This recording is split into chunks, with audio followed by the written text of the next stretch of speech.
كل سوء ومعمول وصلاة شاء ظاهرا وباطنا وبأن الله يفتح علينا فتوح العارفين ويفقهنا في الدين ويرزقنا كمال الإخلاص واليقين ثم إلى رضي المؤلف هذا الكتاب نبي عبد المحسن محمد بن علي النووي وعلى جميع سيدنا ومشايخنا والوالدين ولجميع المؤمنين والمؤمنات والمسلمين والمسلمات وإلى حضرة النبي محمد المصطفى رسول الله صلى الله عليه وسلم. الفاتحة.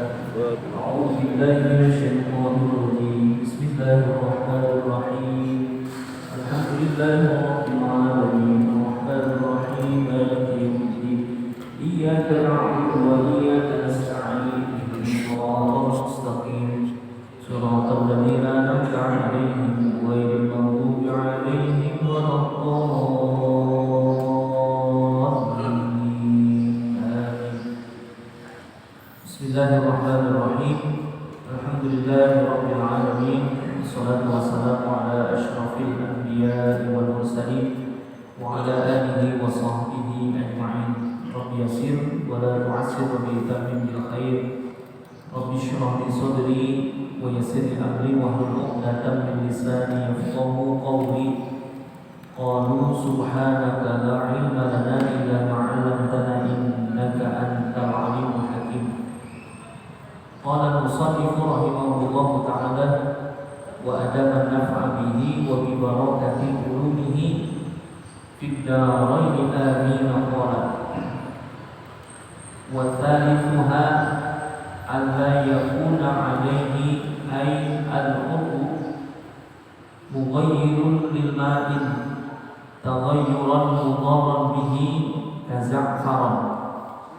ورابعها ألا يكون على العضو حائل يمنع وصول الماء إلى جميع أجزاء العضو الذي يجب تعميمه كنورة ودهن له جرم يمنع وصول الماء للبشرة ووسخ تحت أظفار حيث لم يصل كالجزء وغبار على بدن لا عرق متجمد عليه. Allah subhanahu wa ta'ala a'lam. Hadirin jamaah sekalian yang saya hormati dan saya muliakan, dan mudah-mudahan selalu dimuliakan oleh Allah subhanahu wa ta'ala. Alhamdulillah pada kesempatan malam hari ini kita masih diberikan banyak nikmat oleh Allah subhanahu wa ta'ala sehingga kita masih bisa melaksanakan kewajiban-kewajiban kita. Salah satunya adalah sholat maghrib secara berjamaah. Mudah-mudahan seluruh rangkaian ibadah kita diterima oleh Allah subhanahu wa ta'ala. Salawat teriring salam selalu tercurah limpahkan kepada baginda Nabi besar kita Muhammad sallallahu alaihi wasallam, kepada para keluarga dan sahabatnya. Mudah-mudahan kita senantiasa istiqomah menjalankan syariat-syariatnya sehingga kelak nanti di yaumil qiyamah kita mendapatkan syafaatnya. Amin ya rabbal alamin. Kita lanjutkan bacaan kita masih dalam pembahasan ya. Kalau kita tarik lagi ke awal, ini kan masih nyambung tentang syurutus sholati khamsatun. Jadi syarat sholat yang 5, salah satunya adalah toharatun, suci, an hadatsin wa janabatin, suci daripada hadas dan suci daripada janabah ya. Dan yang paling utama daripada toharah itu dalam rangka mengangkat hadas adalah berwudu. Dan syarat wudu itu yang paling pertama adalah menggunakan air yang suci dan mensucikan. Nah, kemarin yang kedua adalah jariyu ma'in ala udwin. Jadi yang kedua adalah mengalirkan air ke anggota wudu kita. Ketiga. Nah, yang ketiga sekarang wa thalithuha alla yakuna alaihi ay al-udwu mughayyirun lima'in. Jadi syarat yang ketiga itu adalah tidaklah ada keadaan daripada yang bisa merubahkan air, taghayyuran mudharran bihi kaza'faran. Jadi kalau kita wudu jangan sampai ada anggota badan kita, anggota wudu kita yang bisa merubah air.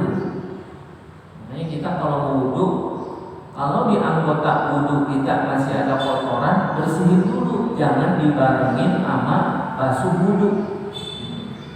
Jadi kalau di sini dikasih contoh kaza'faran, ya ada za'faran minyak, atau yang lainnya. Kalau sekarang kan tidak, ya kalau dulu dalam kitab-kitab fikih, ya fikih yang klasik banyak disebutkan bahwasanya ada dalam anggota badan dia seperti sesuatu yang merubahkan air, cat dan lain sebagainya, kotoran, tanah dan lain sebagainya.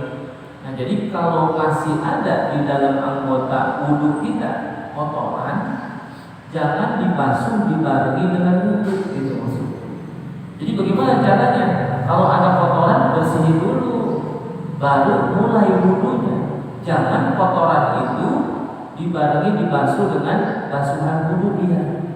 Misalkan dia ada kotoran di tangan, ya udah di wudu aja niat wudu, basuh muka, basuh tangan yang kanan, lalu pindah yang kiri. Yang tadi di tangan kirinya itu ada kotoran, dibarengi dengan basuhan wudunya. Nah, di sini disebutkan alla yakuna alaihi air wudu mughayyirun lima'in. Jadi kan air itu jadi bisa berubah sebab karena ada kotoran yang tadi ada di badan dia. Jadi bagaimana caranya? Bersihin dulu, baru dia memulai wudu. Bagaimana dengan kotoran yang lain, tanah misalkan, kaki kita kotor nih, lalu kita niat wudu aja, habis itu baru ngebasuh kaki dibarengin dengan membersihkan kotorannya. Nah, ini pun dalam kategori ini tidak termasuk daripada yang memenuhi syarat, karena wa alla yakuna alaihi mughayyirun lima'in.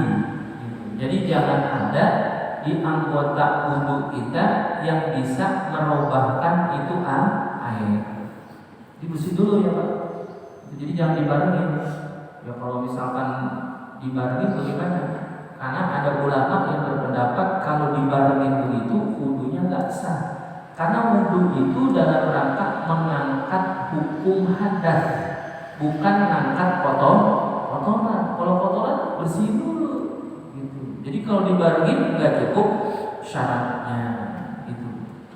Soalnya masih ada gitu ya orang yang wudu ketika membasuh anggota wudunya dibarengi dengan membersihkan kotoran yang ada di anggota wudu. Itu yang ketiga. Yang keempat, warabi'uha alla yakuna 'alal udwi ha'ilun yamna'u wusulal ma'i ila jami'i ajza'il udwi alladhi yajibu ta'mimuhu.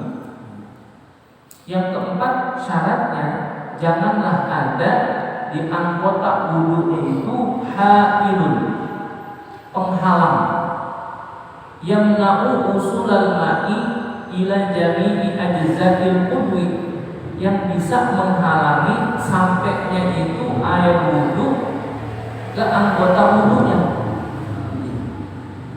Sehingga apa?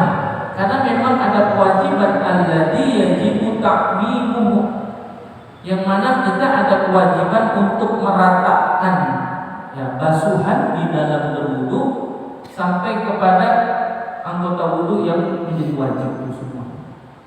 Jadi kalau ada yang menghalangi bagaimana? Ya berarti nggak sah wudu kita.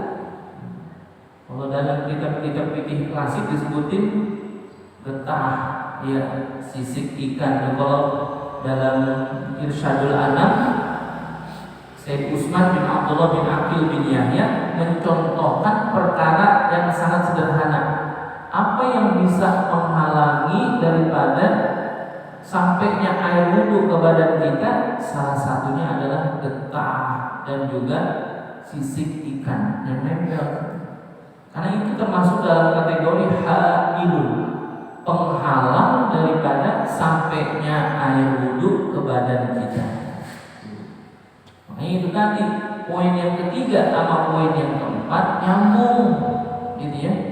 Poin yang ketiga, bersihin dulu. Khawatir ternyata kalau nggak dibersihin dulu nanti dia jadi penghalang sehingga basuhan wudhu kita, air wudhu kita nggak sampai kepada anggota wudhu. Hati nih, kadang-kadang kita nggak memperhatikan di situ, karena di sini dikasih contohnya juga bahwasanya kalau ada anggota wudhu kita, ya, masih ada hailun, masih ada penghalang yang usulal la ila jami ajza'il udwi, ya, maka tidak sahlah wudunya, karena kewajiban wudu itu alladzi yajibu ta'mimuhu, yang mana ada kewajiban untuk meratakan air ke seluruh anggota wudu kita, termasuk di dalamnya, gitu ya, lahu jarama yamna'u usulal ma'ilil basyarati. Ketika ada sesuatu yang menghalangi sampainya air kemana? Ke kulit, basyarah. Wa wasahat tahta azqari, dan juga kotoran yang ada di bawah kuku. Nah, isma sepakat nih ulama. Makanya Nabi salah satu hadis yang menyebutkan bahwasanya Rasulullah SAW al-fitratu khamsun, yang menjadi fitrah kesucian manusia itu ada 5. Salah satunya adalah taklimul azofir, ya, memotong kuku. Emang apa sih kuku itu kudu dipotong? Karena kuku kalau nggak dipotong, ketika di bawah kuku itu ada kotoran, gitu ya, disebutkan ya tadi, kotoran yang ada di bawah kuku itu tidak menjadikan tidak sahnya wudu. Karena apa? Terhalang air wudu itu sampai kepada di bawah kuku. Lalu pertanyaannya, bagaimana ketika ada orang yang memelihara kuku sampai panjang? Apakah itu dibolehkan? Dalam hadis itu mengindikasikan bahwasanya orang yang memelihara kuku itu hukumnya makruh. Makruh doang tuh. Karena Nabi mengajarkan al-fitratu khamsun tadi, ya, kesunahan kita untuk menjaga fitrah kesucian, salah satunya adalah potong kuku. Kenapa? Karena itu ikhtiar, jaga-jaga kita daripada bulu kita kagak sah karena ada kotoran yang ada di bawah kuku, maka lebih baik kukunya pendek. Nah, sekarang kalau ada yang melihara kuku, tanya dulu, Pak, ilatnya apa dia? Sebabnya apa melihara kuku? Oh, saya melihara kuku bakal garuk misalkan. Tapi dalam bab wudu nanti dia bisa menjaga kan? Bahwasanya air wudu itu betul-betul sampai kepada di bawah kukunya. Gitu. Makanya nanti kata Nabi, kalau ada orang yang tidak memotong kukunya, ya sahabat kan pernah nanya tuh, ya Rasul, kalau kita memang diperintahkan untuk menjaga kesucian kita dengan memotong kuku, lalu berapa lama batas kita itu betul-betul maksimalnya kita nggak potong kuku? Kata Nabi, batas maksimalnya itu adalah 40 hari. Tapi kalau bisa kesunahan kita dapetin kesunahan Nabi potong kuku itu di hari Senin, kalau nggak di hari Kamis. Kalau nggak di hari Kamis, Jumat pagi sebelum kita berangkat sholat Jumat. Sunat tuh. Jadi setiap hari Senin, Kamis pengen dapetin sunahnya, potong aja udah kuku. Maksimalnya berapa? 40 hari. Kira-kira orang kalau 40 hari kukunya udah kayak apa tuh pandangnya? Nah gitu. Makanya dikhawatirkan nanti basuhan wudu kita tidak sempurna, nggak masuk kulit, gitu ya. Lalu apa? Bawah kuku. Ketika ada pertanyaan, bagaimana orang yang punya tato, gitu ya? Makanya hukumnya nih, kita belum bicara tentang perkara hukum wudunya. Hukum merajah kulit dengan bikin tato itu hukumnya haram, ya, dalam Islam. Kalau bicara hukum fikihnya bikin tato itu yang haram. Apalagi ketika dihubungkan dengan bab wudu, ya pasti sudah dipastikan orang yang ketika punya tato maka basyarahnya, kulitnya itu tidak itu menghalangi daripada sampainya air wudu ke anggota tubuh. Pertanyaannya, kalau ada orang yang udah terlanjur punya tato, bagaimana? Apakah dia tetap wudu? Sedangkan wudunya itu dia nggak sah. Dalam fikih menyebutkan kalau orang yang sudah terlanjur punya tato, lalu dia bertobat, dia pengen sholat, bagaimana? Ya wudu tetap. Wa amruhu mufawwadun li rabbih, dan urusannya itu diserahkan kepada Allah. Tapi dia nggak boleh berhenti berusaha untuk menghilangkan itu tatonya. Kan bikin tato sama ngilangin mahalan ngilangin. Ya. Ada orang ditawarin bikin tato 1 cm itu 50.000, 75.000, 100.000, murah. Tapi ketika ngilangin ternyata 1 cm itu bisa 750.000. Makanya kita ya kalau nggak ada manfaatnya mendingan kagak usah itu bikin segala tato. Kecuali tato yang bisa hilang. Kita kan suka bikin tato tapi gampang hilang itu. Kalau lagi cika kita bikin tato di mana? Di belakang merah ya tatonya. Tapi lama-lama kan hilang itu mah. Dikerokin ini tatonya. Jadi kalau ada orang yang sudah terlanjur punya tato, bagaimana hukum wudunya? Ya udah pasti itu air wudu nggak sampai kepada basyarahnya, kepada kulitnya. Tapi apakah dia tetap sholat? Wajib tetap sholatnya. Wudunya bagaimana? Tetap wajib wudunya. Wa amruhu mufawwadun li rabbih. Tapi urusan nanti itu wudunya, sholatnya diterima apa enggak itu urusan Allah. Tapi dia harus tetap berusaha untuk bisa menghilangkan itu tatonya. Makanya berat itu. Jadi jangan yang agak-agak dan ya, bikin segala tato. Tapi kalau dia udah bertobat, ya berusaha kalau bisa dihilangin kulit dan juga di bawah kuku tahta ausfari, gitu ya. Haitsu lam yasiru kal juz'i wa gubari ala badanin la'iqin mutajammidin alaihi. Kan bisa jadi tuh di bawah kukunya ada kotoran sehingga menghalangi wudunya sampai kepada tahta ausfarihi. Tadi apa? Nabi itu mensunahkan kita untuk senantiasa menjaga fitrah kesucian. Salah satu daripada fitrah kesucian kita adalah taqlimul azafir, memotong kuku.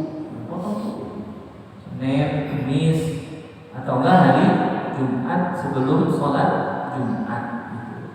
Nabi ngajar itu kalau motong kuku, ternyata kalau kita motong kuku kan kadang-kadang kita ngasal aja ya.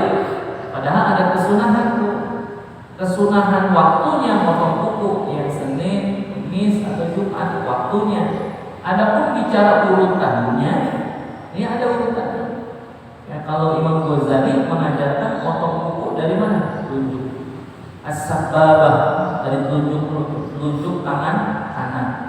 Dari telunjuk al-wusta ya, wal khinsir wal binsir. Ya.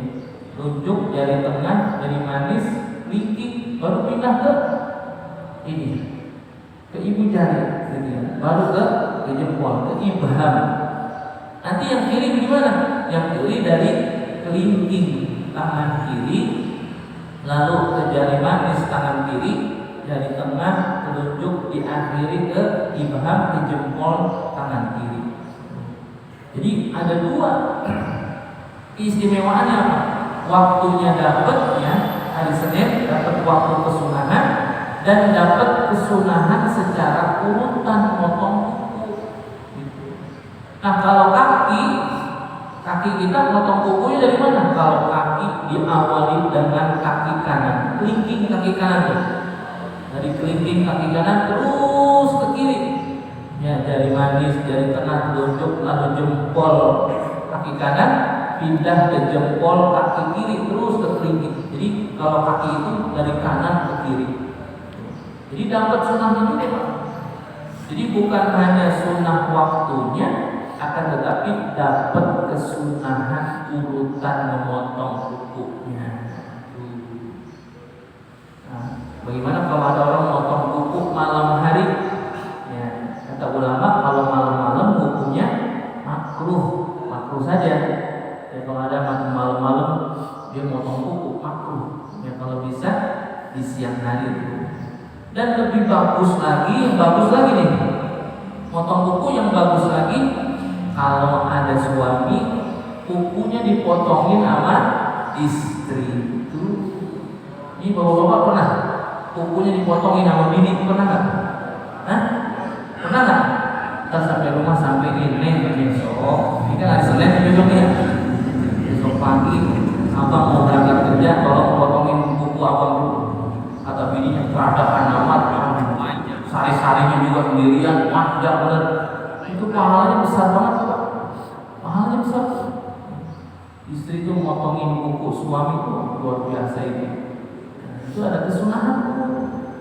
Itu menambah kecintaan juga tuh. Ya Allah. Dia motong kukunya di depan rumah gitu ya. Ya bininya lagi motongin kuku suami depan rumah, tetangganya lihat, masya Allah. Itu juga mesra amat ya, kalau sari-sarinya nanti. Ya, tapi itu boleh Pak diamalin, tak perlu. Saya secara pribadi harus bernimah ini. Saya suka begitu. Ya kan potong kuku sendiri kan berapa susahnya kan bisa. Tapi apa? Saya minta tolong tuh sama istri. Gitu. Biar kata dia lagi sibuk gitu, tolong potongin kuku. Lah dia ngerinjal langsung. Ya potongin kuku. Karena apa? Pahalanya begitu. Ya. Adapun urutannya kita kasih tahu nih, tunjuk dulu, kita kasih. Selesai udah selesai. Habis potongin kuku selesai, dia nggak pindah-pindah, ini ngapa ya? Minta upain, upain itu jalan kan? Itu cakep Pak. Ada kesunahan tuh luar biasa. Saking apa nih? Saking menjaga berikhtiar, gitu ya. Karena memang kotoran yang ada di bawah kuku itu ya, bisa ngapain? Bisa menghalangi daripada sampainya air wudhu ya ke anggota wudhu kita.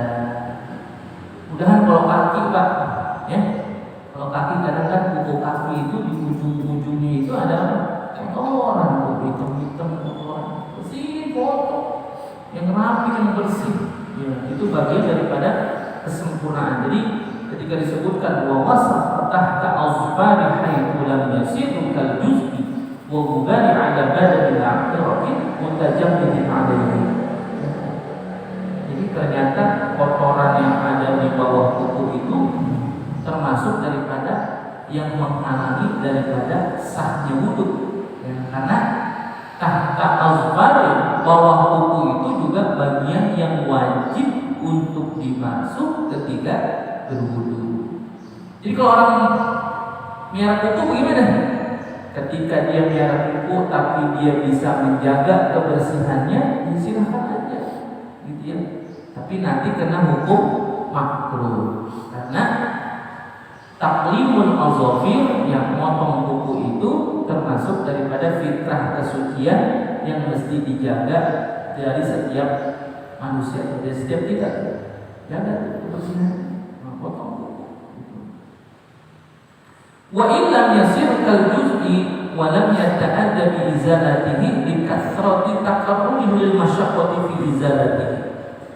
Akan tetapi memang ketika ada salah satu daripada anggota kita, ya kan nggak mungkin juga ya potong kuku berulang-ulang, juga nggak mungkin juga.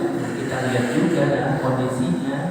Gitu. Kalau memang udah waktunya dipotong, potong dan.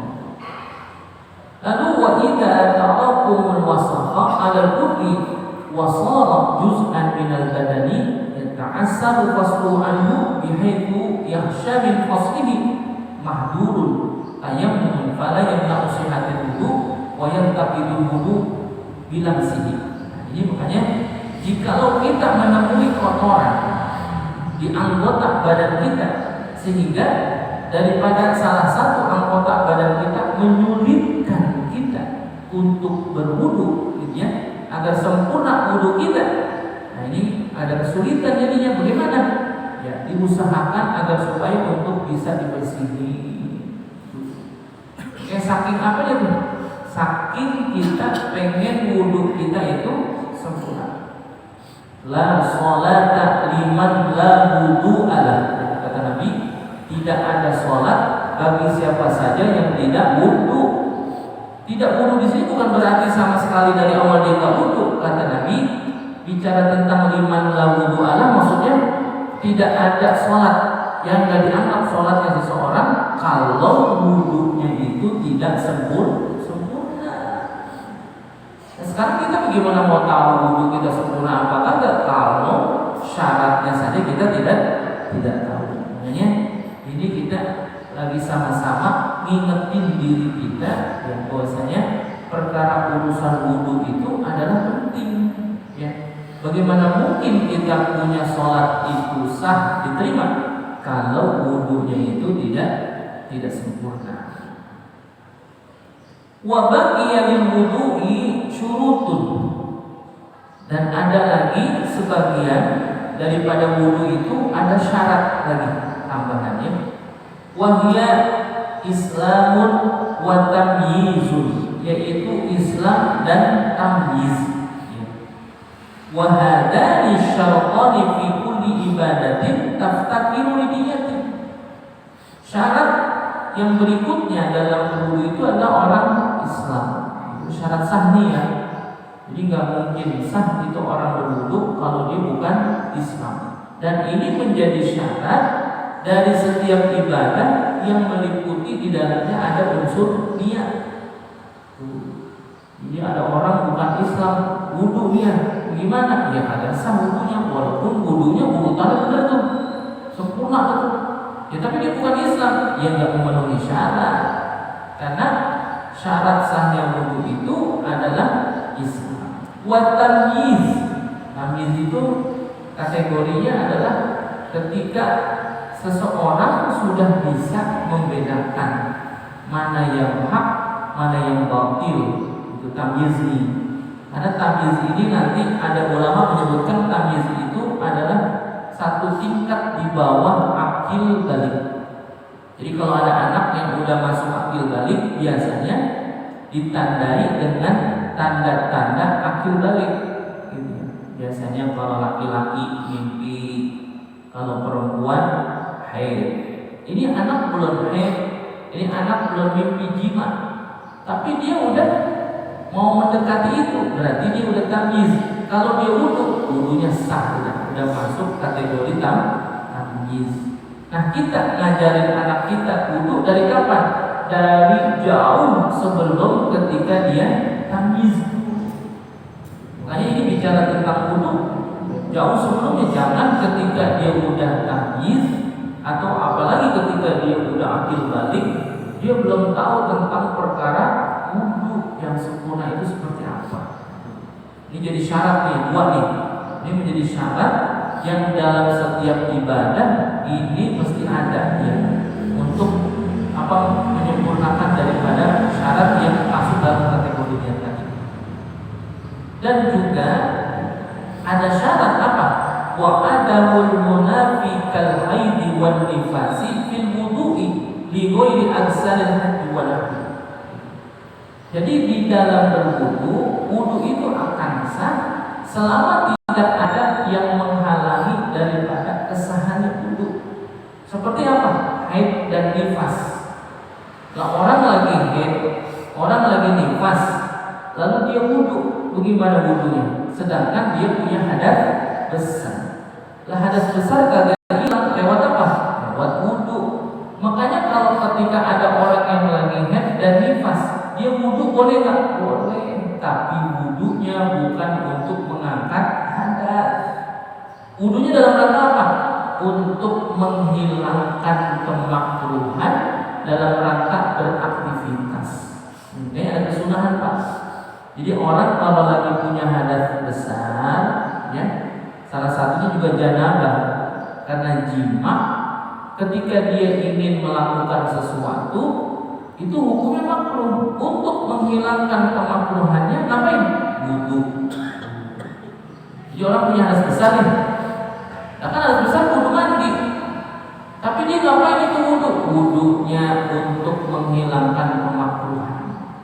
Misalkan nih contoh, ada orang habis jima, tapi dia nggak langsung mandi, dia mau beraktivitas dulu yang lain. Ngapain? Makan misalkan, minum. Ntar makan minumnya jadi makruh tuh. Bagaimana cara menghilangkan kemakruhannya? Cara menghilangkan kemakruhannya adalah dengan berwudu. Jadi wudu dulu kan. Begitu juga orang yang dalam keadaan dalam keadaan nifas. Boleh nggak dia wudu? Boleh. Tapi wudunya bukan wudu wajib, tapi wudunya wudu sunnah. Untuk bicara aktivitas, untuk menghilangkan kemakruhan aktivitasnya, maka dia wudu. Orang laki habis jima, nggak langsung mandi nih, mau ngapain? Mau makan dulu, mau minum dulu, atau mau merokok dulu. Itu ngilangin kemakruhan dengan cara apa? Wudu dulu. Begitu juga ketika dia akan mengulang jimanya, gitu ya. Ada orang laki habis jima dia mau nambah, itu jangan nambah dulu, wudu dulu untuk menghilangkan kemakruhan. Nah ini juga salah satunya, wudu itu tidak akan bisa mengangkat hukum hadas jikalau dia dalam keadaan haid atau dalam keadaan nifas. Jadi untuk menghilangkan kemakruhan ada kesunahan wudu. Wa dawamu niyati hukman bi alla ya'tiya bima yunafiha fa in qasada bi ghuslil udwi tabarrudan aw tanazzufan. Dan itu pun mesti dibarengin mendawamkan daripada niatnya. Itu dawamkan niat, ya bahwasanya dia dalam keadaan berwudu, didawamkan itu niat di dalam hatinya, dalam rangka ada qasad di dalam hatinya, bighaslil udwi tabarrudan aw tanazzufan gitu. Jadi orang yang punya hadas besar itu tidak akan hilang dengan lewat berwudu, kan harusnya dia mandi kan gitu. Tapi kenapa dia berwudu? Wudunya dalam rangka menghilangkan kemakruhan saja. Fa in kana ma'al ghaflati an niyatil wudu kana sharifan li niyati fayal. Jadi ya sebetulnya kalau dia tidak membarengkan ya dalam rangka niat untuk menghilangkan kemakruhannya itu, ya karena dia lalai gitu ya. Karena sharifan li niyati fayal nanti karena bicara tentang niat penting sekali dalam perkara wudu, nanti akan menjadi mudharah gitu ya. Orang yang ketika wudu tidak niat. Wa min dzalika ma idza qasada izalatu ma'ala rijlaihi min al-wasahi bihaqqiha ala bilatil mutahharati fa fihi hadza tafsil. Akan tetapi yang demikian itu nanti ada tafsir, ada penjelasan yang lebih terperinci lagi jikalau ketika dia niatkan itu wudunya bukan dalam rangka mengangkat hukum hadas. Bi ghusli ghairi ghuslil hadati idza lam tazal bi ghuslatin wahidatin fil wudu wa 'alima bi kayfiyatil wudu fala budda min at-tamthil baina furudihi wa sunanihi ala tafsili fi dzalika. Akan tetapi nanti ketika dia basuh ya dalam basuhan hadas itu tidak sampai kepada basuhan yang dalam basuhan wudunya dan dia tahu tentang kaifiyat wudunya, maka tidak menjadi masalah ya minat tamyizi baina furudihi wa sunanihi ada tafsir fi dzalika. Tapi ini ada penjelasan yang lebih terperinci lagi. Sebetulnya ini juga ada khilafiyah gitu ya.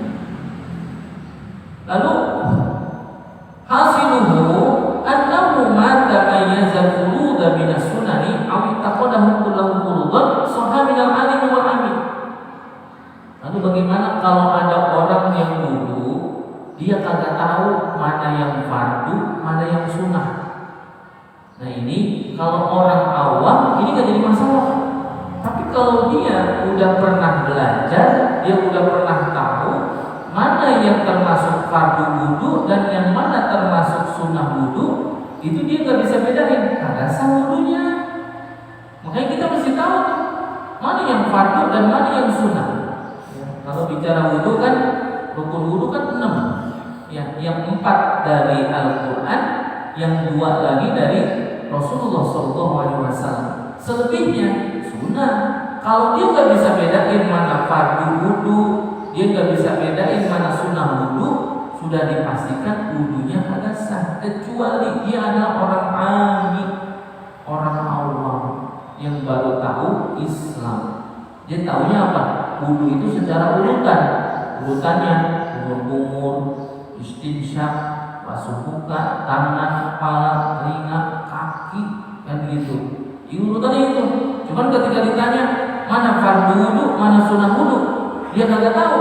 Sedangkan dia orang awam, maka sahlah wudu. Tapi bagi orang yang pernah belajar atau pernah dikasih tahu mana fardu wudu dan sunnah wudu, dia lupa. Itu jadi kagak sah pak wudunya. Ya kalau Al-Quran kan menyebutkan idza kuntum ila sholati faghsilu wujuhakum wa aydiyakum ilal marafiq wamsahu bi ru'usikum wa arjulakum ilal ka'bayn. Itu termasuk rukun, gitu ya. Yang rukun yang dari Al-Quran, muka, tangan, kepala, kaki. Lalu ditambahin nama Nabi 2 apa? Niat sama tertib. Selebihnya sunnah dalam basuhan wudu. Tangan sunnah, kumur-kumur sunnah, istinsyak masukin air ke hidung sunnah, dan telinga sunnah juga. Kalau dia bisa membedakan itu maka sah. Tapi kalau ada orang yang udah pernah tahu atau udah ada pelajaran tentang fikih bagaimana fardu wudu dan sunnah wudu, tapi dia nggak tahu tuh, dia lupa atau dia lalai dari itu, maka udah dipastikan itu wudunya tidak sah. Karena itu termasuk syarat apa? Mengetahui mana fardu, mana sunnah. Saya sering nemuin ini anak-anak juga udah sekolah, udah kelas 3 aliyah, ditanya fardu wudu sama sunnah wudu dia kagak tahu. Saya bilang kalau emang dia nggak tahu fardu wudu sama sunnah wudu, sedangkan dia udah pernah belajar, nah ini menjadikan wudunya nggak sah. Karena apa? Tidak memenuhi syarat. Karena syarat sahnya wudu adalah mengetahui fardu-fardunya di dalam wudu. Ini Pak. Ya, kadang-kadang kita ya, kalau ditanya juga misalkan ya, ditanya atau mana fardu wudu, dia bingung. Ya bagaimana sih? Wudu aja dia masih bingung. Bagaimana dengan sholatnya nanti? Nah makanya ini kitab yang kita baca ini dalam rangka sambil ngulang-ngulang kita. Saya yakin bahwa Bapak semua udah dapat pelajaran ini. Cuma sambil ngapain? Sambil mudzakarah kita ingat-ingat lagi. Oh iya, yang ini fardu, yang ini sunnah.